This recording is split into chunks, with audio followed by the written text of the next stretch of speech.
এই সপ্তাহে যেমন থাকছে 7 পাকে বাঁধার প্রথম সপ্তাহে টিআরপি, তেমনি বেশ কিছু এমন মেগা টিআরপি আসবে যাদের সম্প্রচার সময় কদিন আগেই পাল্টানো হয়েছে। কুসুম, দাদামণি, কম্পাস, বিদ্যা ব্যানার্জি প্রভৃতি ধারাবাহিকের কি অবস্থা হয়েছে?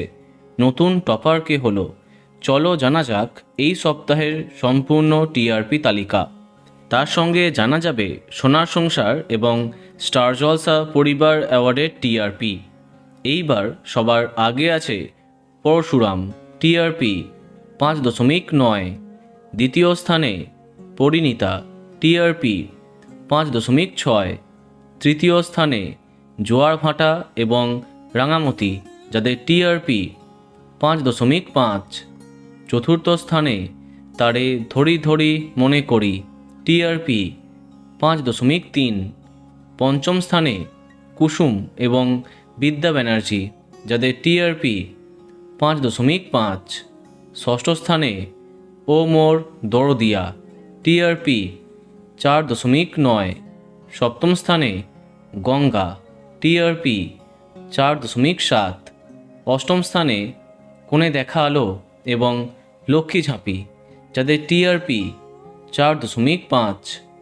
এরপরে নবম এবং দশম এই দুটি স্থানে আছে দাদামণি এবং চিরদিনই তুমি যে আমার, যাদের টিআরপি যথাক্রমে 4.3 এবং 4.1।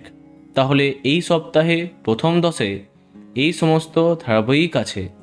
এবার দেখা যাক বাকিদের কী হাল।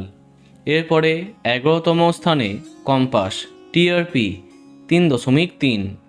12তম স্থানে মিলন হবে কতদিনে এবং চিরসখা, যাদের টিআরপি 3.1। 13তম স্থানে 7 পাকে বাঁধা, টিআরপি 2.8। 14তম স্থানে বেশ করেছি প্রেম করেছি, টিআরপি 2.6। 15তম স্থানে আনন্দী, যার টিআরপি 2.4। 16তম স্থানে তুই আমার হিরো, টিআরপি 2.3। 17তম স্থানে চিরসখা এবং শুধু তোমারই জন্য, যাদের টিআরপি 2.2। এবং 18তম স্থানে ভোলে বাবা পার কারেগা, যার টিআরপি 1.5। এইবারে জি বাংলা সোনার সংসারের টিআরপি 5.8 এবং স্টার জলসা পরিবার অ্যাওয়ার্ডের টিআরপি 3.8। তো বন্ধুরা, এত সব ধারাবাহিকের মধ্যে তোমার প্রিয়কে কমেন্টে জানাতে পারো। আর এই রকমই আরও অনেক ভিডিও পেতে সাবস্ক্রাইব কারেন্ট বস। ধন্যবাদ।